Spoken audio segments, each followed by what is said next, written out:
Bonjour et bienvenue au congrès des DAF et des directeurs juridiques où j'ai le plaisir d'accueillir Thomas Picard. Bonjour. Merci. Vous êtes directeur administratif et financier de Planète Sushi. Alors en tant que directeur administratif et financier, comment vous avez vu évoluer votre fonction ces dernières années? C'est quoi les grandes tendances? Les grandes tendances aujourd'hui, c'est forcément la digitalisation de l'ensemble de la fonction finance, comptable, contrôle de gestion, reporting. Donc on a besoin d'améliorer la fonction financière là-dessus et aussi en termes de présence web et de présence du métier, y compris le métier commercial, mais au travers de la fonction financière. On a une vraie volonté de continuer à être au cœur de l'activité digitale. D'accord. Comment ça se traduit concrètement, par exemple, dans une entreprise comme Planète Sushi?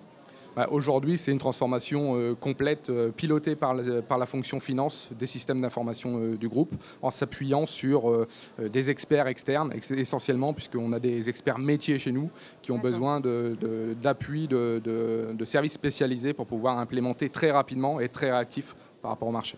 D'accord. Alors vous êtes venu parler de croissance externe.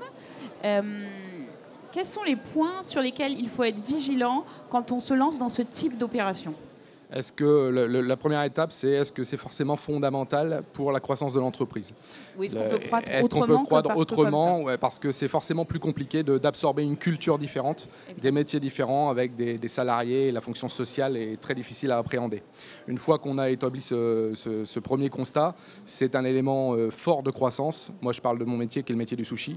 Aujourd'hui, c'est un métier à maturité. Et sur un métier à maturité, on a besoin aujourd'hui d'aller chercher, pour croître le plus rapidement possible, de belles marques qui sont plus petites que nous en l'occurrence, mais qui nous permettent d'accélérer notre croissance et en France et surtout dans les pays limitrophes. Alors une fois qu'on prend cette décision, comment ça se passe concrètement? C'est-à-dire au sein de Planète Sushi, ça veut dire quoi? Ça veut dire une équipe dédiée?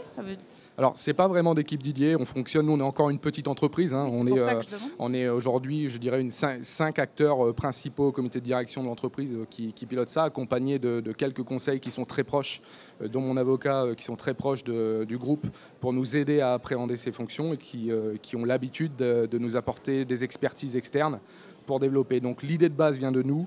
L'application des process est toujours interne, mais elle est appuyée par des experts comptable, financier, juridique. Il faut forcément se faire aider parce qu'on a une vision très claire de notre métier, mais on n'a pas forcément une vision très, très limpide des risques potentiels de l'acquisition d'une marque ou d'un concurrent. D'accord, alors vous êtes en train de finaliser une opération en ce moment. Exactement. Finalement, vous n'êtes pas échaudé. Est-ce que vous allez continuer? Est-ce que ça vous conforte dans cette stratégie? Oui, aujourd'hui, encore une fois, très clairement, il reste 2 acteurs en France du sushi un peu majeurs, et je ne citerai pas mon concurrent pour ne pas lui faire publicité. Il reste des acteurs de taille plus petite, de l'ordre d'une vingtaine de points de vente. Donc c'est inéluctable, en fait. Voilà, c'est inéluctable. La concurrence principale reste les indépendants.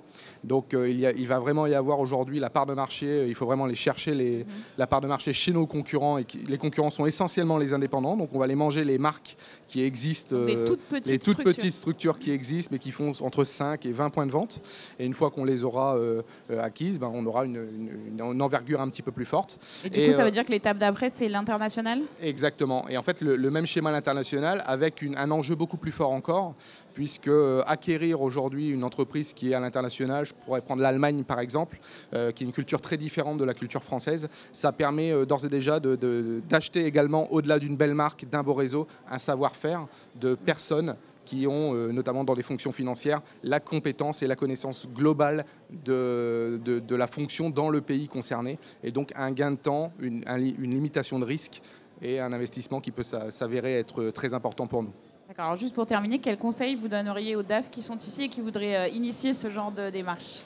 De prendre tout de suite conseil avec des gens dont c'est le métier, parce qu'on est sur des fonctions où on est parfois un peu la tête dans le guidon, me permettrait l'expression, mais on a parfois un peu de mal à voir les grands risques. Et avant d'anticiper, d'aller très loin dans la structuration, il est très important de pouvoir balayer les enjeux. Donc ne pas hésiter à dépenser un petit peu d'argent avec des conseils externes qui vont nous aider à bien appréhender le projet, bien poser les bases et ensuite de le dérouler de manière plus efficace. Se faire accompagner. Donc Thomas Picard, merci beaucoup. Merci à vous, bonne journée.